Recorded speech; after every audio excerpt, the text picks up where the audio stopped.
नमस्कार, hornbill TV देख रहे हैं आप। मैं हूं आपके साथ विशाल गर्ग। खबरों की शुरुआत करेंगे। बीजेपी में प्रदेश के अंदर परिवर्तन होने के बाद प्रदेश के अंदर केंद्र युवाओं को दायित्व भी सौंपे गए, जिसमें प्रदेश महामंत्री का दायित्व बंसल को दिया गया। वहीं मीडिया से के प्रभारी, कोषाध्यक्ष, किसान मोर्चा अध्यक्ष और राजेंद्र बिष्ट को प्रदेश उपाध्यक्ष बीजेपी का दायित्व दिया गया, जिसके चलते हल्द्वानी पहुंचे सभी दायित्वधारियों का बीजेपी कार्यालय में जोरदार स्वागत भी किया गया। वहीं प्रदेश महामंत्री तरुण बंसल ने कहा है कि वो प्रदेश के सभी पदाधिकारियों और मुख्यमंत्री पुष्कर सिंह धामी का आभार भी व्यक्त करते हैं कि उन्होंने ये अहम जिम्मेदारी उन्हें दी है।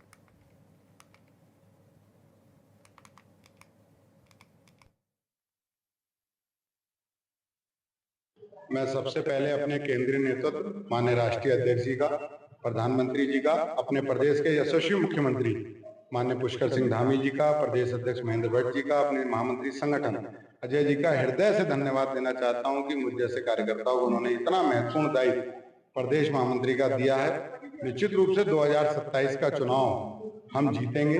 अपने संगठन की छोटी छोटी बैठकें लेने का मेरा प्रयास रहेगा। मंडल महामंत्री से लेकर यहाँ तक पहुंचे हैं, तो निश्चित रूप से कार्यकर्ताओं का प्रेम है, आभार है, और वो हम सबके साथ मिलकर के हम काम करेंगे तो 2027 का चुनाव एक बार पुनः भारतीय जनता पार्टी की सरकार इस प्रदेश में आएगी। अपने केंद्रीय नेतृत्व और प्रदेश नेतृत्व का आभार व्यक्त करता हूं, क्योंकि जो आगामी चुनावों को देखते हुए बहुत महत्वपूर्ण जिम्मेदारी यहाँ पर हमारे सभी उनको दी है।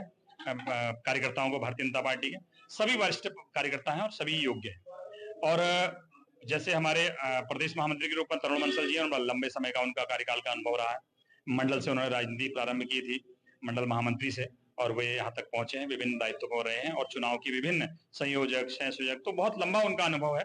उसका लाभ भारतीय जनता पार्टी को मिलेगा और आगामी चुनाव में रणनीति से लेकर सारी चीजों में उनका लाभ निश्चित तौर पर भारतीय जनता पार्टी को मिलेगा। पूर्व में प्रदेश के हमारे महामंत्री रहे हैं राजेंद्र सिंह बिष्ट जी, उनको उपाध्यक्ष पद मिला है।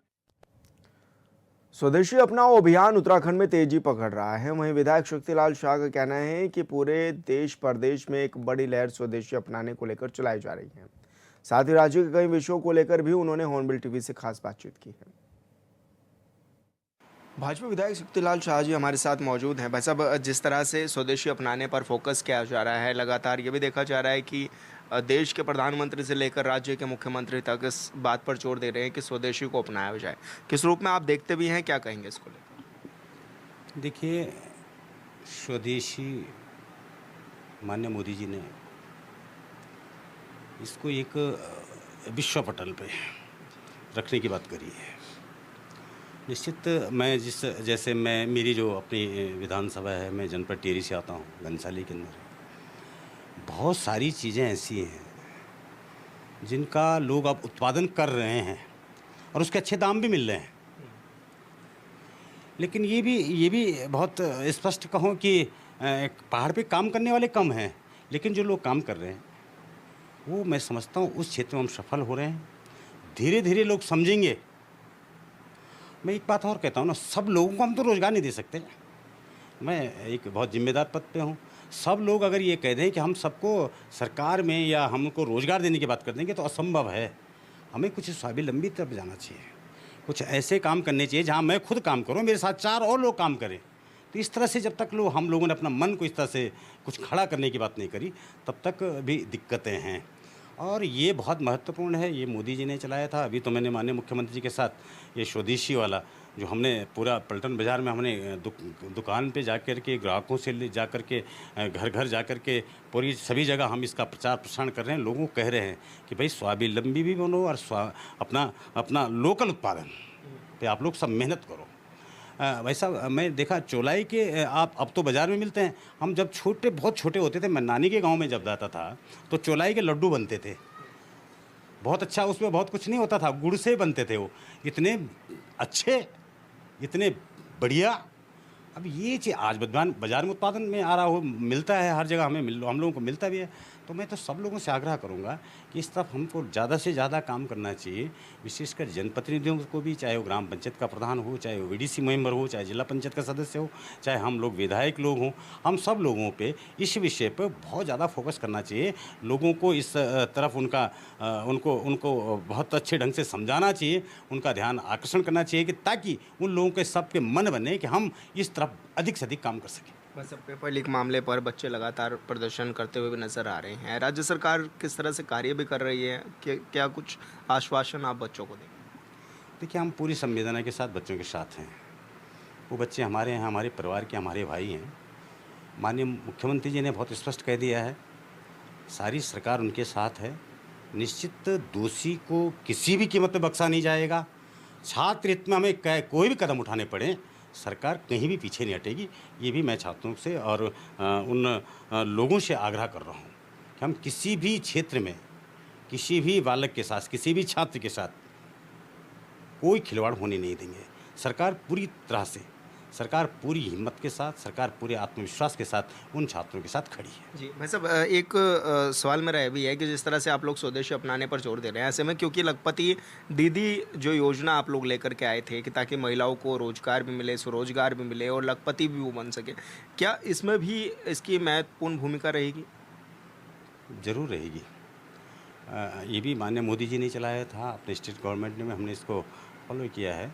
निश्चित हमारी सब, मैं आपको बताऊं, अभी मेरे विधानसभा क्षेत्र में कई सेल्फ हेल्प ग्रुप बने हैं जी। और उन ग्रुपों के माध्यम से पिछली बार जब कोविड आया था तो हमने मास्क जो बनाने का काम करा था, हमने उन्हीं लोगों से बनवाए थे और हमने हज़ारों के तादाद में, हज़ारों की संख्या में मास्क बनाए।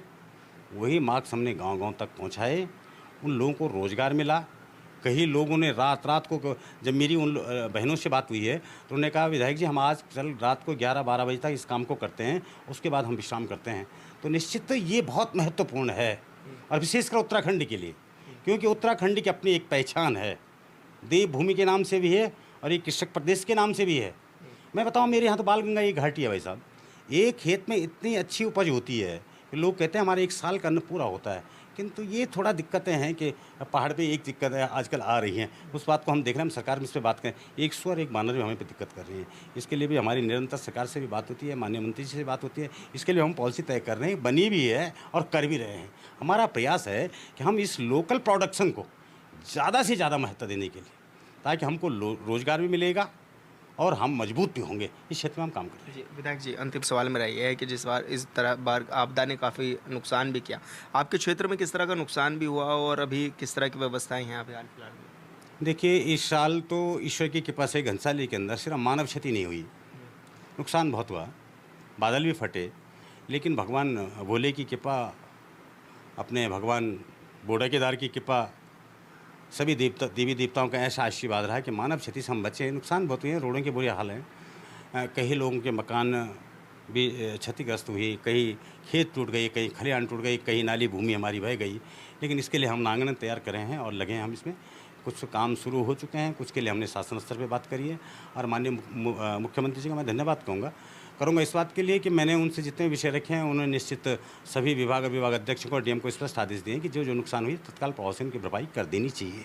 हम लगे हैं इसके लिए। जी धन्यवाद सर। हॉर्नबिल टीवी से बातचीत करने के लिए शक्तिलाल शाह जी हमारे साथ थे, जो कि तमाम विषयों पर हमारे साथ बातचीत कर रहे थे। हॉर्नबिल टीवी के लिए देहरादून से विशाल गर्ग। राजकीय शिक्षक संघ की ओर से अपनी मांगों को लेकर श्रीनगर में विशाल रैली का आयोजन किया गया। इस दौरान शिक्षकों ने कहा है कि विभाग के अधिकारी से बात और बैठकों के बाद भी शिक्षकों की मांग पर विचार नहीं किया जा रहा है, जिसके चलते मजबूर होकर शिक्षकों को सड़कों पर उतरना पड़ रहा है और अपना आक्रोश भी व्यक्त करना पड़ रहा है। शिक्षकों ने प्रधानाचार्य विभागीय सीधी भर्ती निरस्त करने, 100% पदोन्नति और स्थानांतरण प्रक्रिया लागू करने जैसी प्रमुख मांगों के लिए रैली निकाली है। उन्होंने बताया कि शिक्षक अपने शिक्षण कार्य और छात्र हित के कार्यों को करते हुए अवकाश के दिन अपनी मांगों के समर्थन में रैलियां भी कर रहे हैं। तो इनके पसीने तो बहुत पहले निकल गए थे। हमने जिस दिन देहरादून के अंदर बहुत महारैली निकाली थी, जिस दिन हमारे 12,000 शिक्षक विषम परिस्थितियों में भी देहरादून पहुंच गए थे, लेकिन इन्होंने हमेशा शिक्षकों को हल्के में लिया और चैलेंज भी किया, चैलेंज भी कह सकते हैं, उन्होंने चैलेंज भी किया कि ये 2-3 हज़ार शिक्षक हैं तो पसीना निश्चित रूप से, अगर अभी भी मैं तो निश्चित रूप से मन से भी कहा, आपके माध्यम से कहना चाह रहा हूँ कि अभी भी समय है, शिक्षकों को हल्के में मत लो। बिल्कुल सही बात है। आज हम यहाँ पूरा गढ़वाल मंडल का शिक्षक और साथ ही साथ प्रदेश कुमाऊं से भी यहाँ पर शिक्षक आए हैं और एक मैसेज माननीय शिक्षा मंत्री जी को इस विधानसभा, जो उनकी विधानसभा है, उसे देने का प्रयास किया जा रहा है कि आपके द्वारा जो हठधर्मिता निभाई जा रही है और जो शिक्षकों की मांग है उसको पूरा करने के लिए बार बार उसको टाल मटोल किया जा रहा है, उसके लिए आज इस श्रीनगर में एक शिक्षकों का सैलाब उमड़ पड़ा और एक संदेश माननीय मंत्री जी को भी और उत्तराखंड सरकार को भी गया है कि यदि इसी तरह से शिक्षकों की जो मांगे हैं और जो प्रमुख मांगे हैं उन पर विचार नहीं किया जाता है तो भविष्य में इससे भी अधिक उग्र आंदोलन करने के लिए शिक्षक मजबूर होंगे। आज के आंदोलन से स्पष्ट हो गया कि शिक्षक अब डरने वाला नहीं है और जो इस तरह का उत्पीड़न शिक्षकों को किया जा रहा है शिक्षक उसको बर्दाश्त नहीं करेगा। आपने देखा होगा कि हमारा 34 सूत्रीय मांग पत्र था और 3 बिंदुओं पे माननीय मुख्यमंत्री जी के साथ सहमति बनी थी। पहला था कि सीधी भर्ती निरस्त करना, दूसरा 100% पदोन्नतियां करना और तीसरा स्थानांतरण करना। लेकिन सरकार ने इसमें से किसी भी मांग पे कोई भी सहमति नहीं दी और इसके आक्रोश स्वरूप आज माननीय मंत्री जी के गृह क्षेत्र में, माननीय मंत्री जी के विधानसभा क्षेत्र में आक्रोश रैली यहाँ पे की गई और ये तमाम शिक्षकों का आक्रोश है कि शिक्षा मंत्री तुरंत पदोन्नतियां बहाल करे और सीधी भर्ती को निरस्त। खबरों में आगे बढ़ेंगे। फेसबुक पर एक धार्मिक पोस्ट के नीचे आपत्तिजनक कमेंट किए जाने से भड़के आक्रोश ने सोमवार रात पटेल नगर की बाजार चौकी को अखाड़े में तब्दील कर दिया। एक समुदाय की भीड़ ने चौकी पर हंगामा किया, जिसके बाद पुलिस को लाठीचार्ज कर स्थिति पर काबू पाना पड़ा। इस दौरान सड़क पर जाम लग गया और ट्रैफिक बुरी तरह प्रभावित रहा। आरोपी को हिरासत में ले लिया गया है। पुलिस ने मुकदमा दर्ज करने की प्रक्रिया भी शुरू कर दी है। घटना की जानकारी देते हुए सीओ सदर अंकित कंडारी ने बताया कि मामला सोशल मीडिया प्लेटफॉर्म फेसबुक से जुड़ा हुआ है। एक धार्मिक पोस्ट पर कई लोग कमेंट कर रहे थे, तभी दूसरे समुदाय के एक यूजर ने आपत्तिजनक टिप्पणी कर दी, जिससे आक्रोश फैल गया।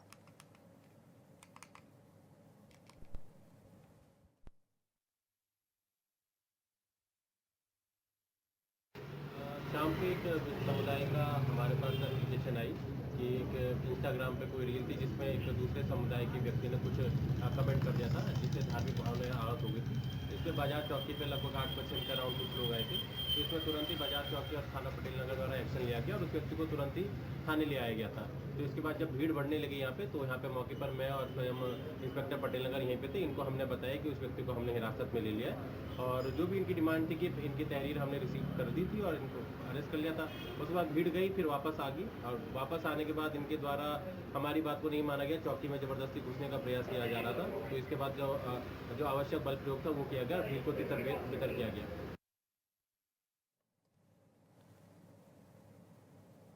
और संवाददाता योगेश आर्य हमारे साथ फोन लाइन पर जुड़ गए हैं। योगेश, क्या कुछ ये पूरा मामला था और किस तरह से ये हिंसा भड़काने की कोशिश की गई थी?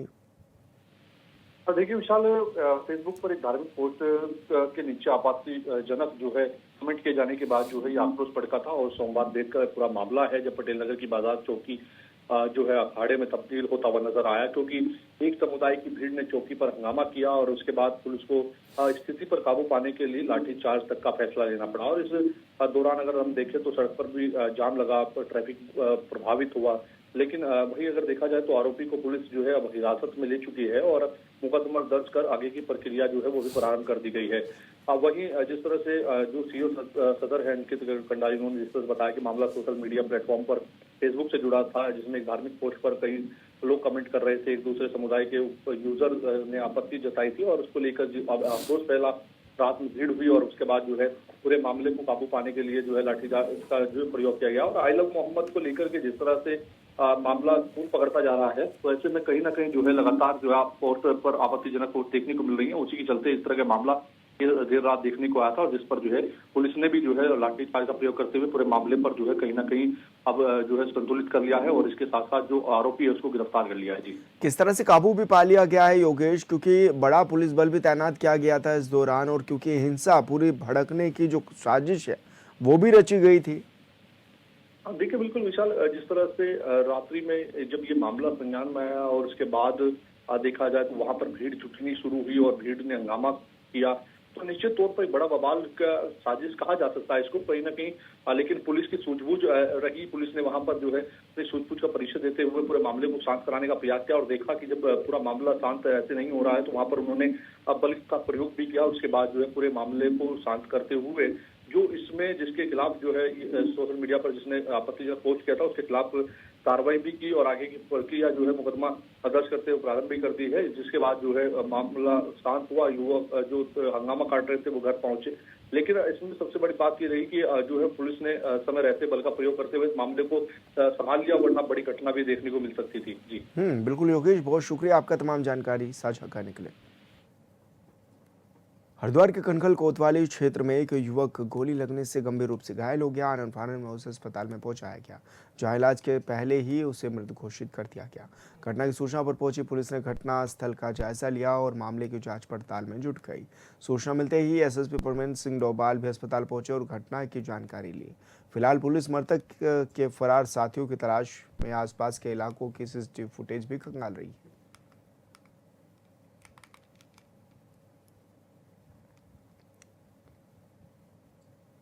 आज नवरात्रि का 8वां दिन है। ऐसे में हरिद्वार के तमाम देवी मंदिरों में महाअष्टमी पर मां महागौरी की विशेष पूजा की जाती है। सुबह से ही मंदिरों में भक्तों की भारी भीड़ लगी हुई है। मां महागौरी को सौम्यता और शांति का प्रतीक माना जाता है। धार्मिक मान्यता है कि मां गौरी की साधना करने से नकारात्मक जीवन से दूरी होती है। वहीं सुरक्षा को लेकर पुलिस प्रशासन की ओर से कड़े इंतजाम भी किए गए हैं।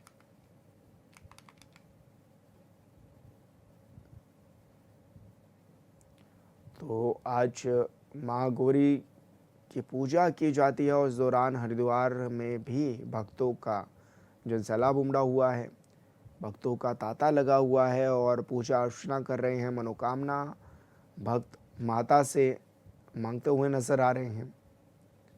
आज महाअष्टमी भी है और ऐसे में ये भी देखा जा रहा है कि मंदिरों में बड़ी संख्या में जो श्रद्धालु हैं वो पहुंचे हुए हैं। महाअष्टमी पर मां महागौरी की पूजा भी की जाती है।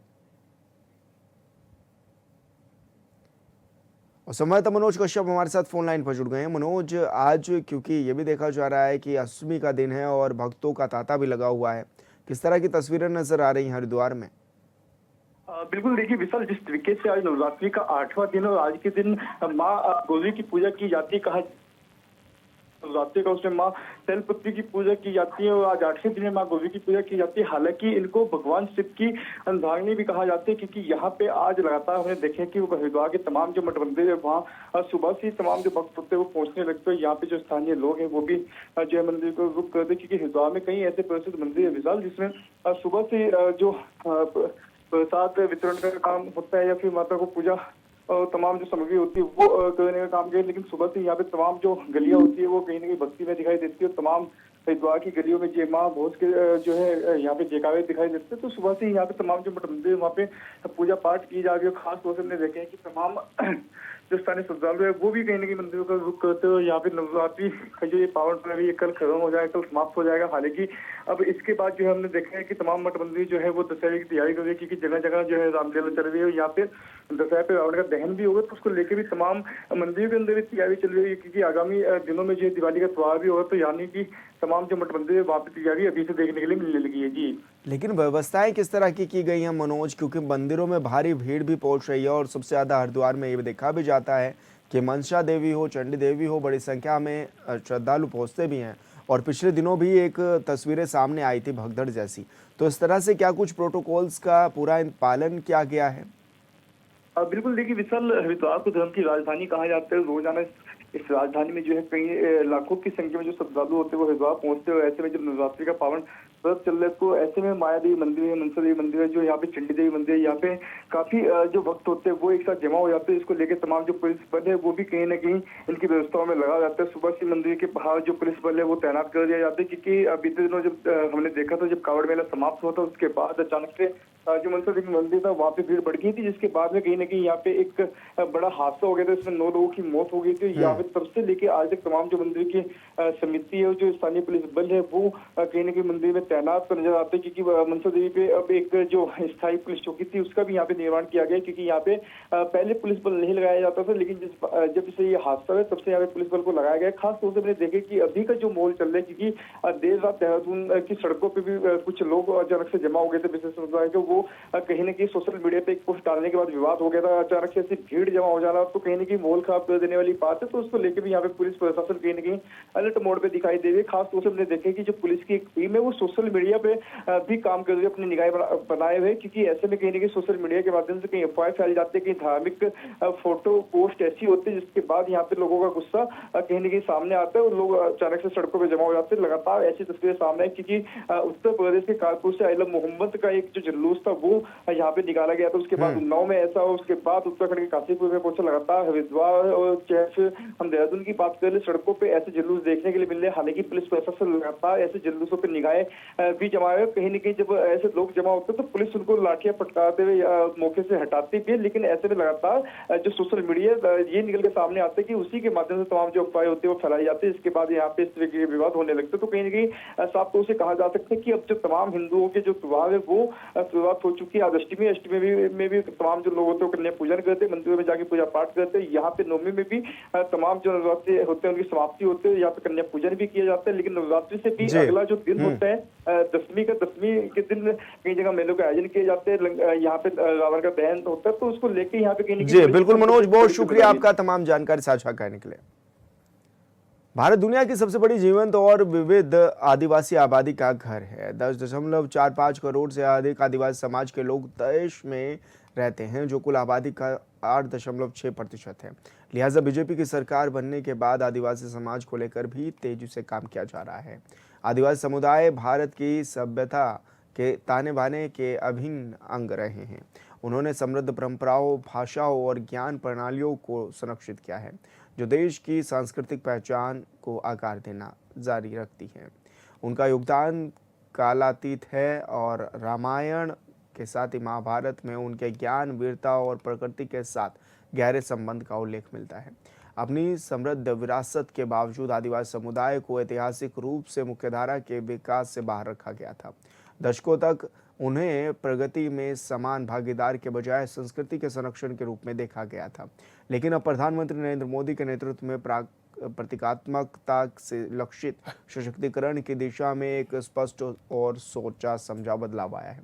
केंद्रीय बजट 2025-26 में जनजातीय मामलों के मंत्रालय के लिए धन में उल्लेखनीय वृद्धि हुई है, जो समावेशी विकास के लिए सरकार की प्रतिबद्धता को दर्शाता है, जिसमें वास्तव में कोई भी पीछे नहीं छूटता है।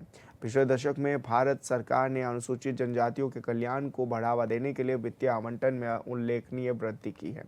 जनजातीय मामलों में मंत्रालय का वार्षिक बजट 2013-14 में 4,295 करोड़ 94 लाख से बढ़कर 2024-25 में 13,000 करोड़ हो गया है, जो समावेशी विकास के प्रति एक मजबूत प्रतिबद्धता को दर्शाता है। प्रमुख योजनाओं का पर्याप्त धनराशि प्राप्त हुई है, जिसमें पीएम जनमन के लिए 24,104 करोड़ और धरती आबा अभियान के लिए 79,156 करोड़ शामिल हैं, जिसका उद्देश्य आदिवासी समुदाय का समग्र विकास करना है। इसके अतिरिक्त केंद्रीय बजट 2025-26 में अनुसूचित जनजाति के लिए विकास कार्य योजना के तहत 1,27,434.20 करोड़ का आवंटन किया गया है, जो संबंधित मंत्रालयों और विभागों के कुल योजना बजटीय आवंटन से लिया गया है।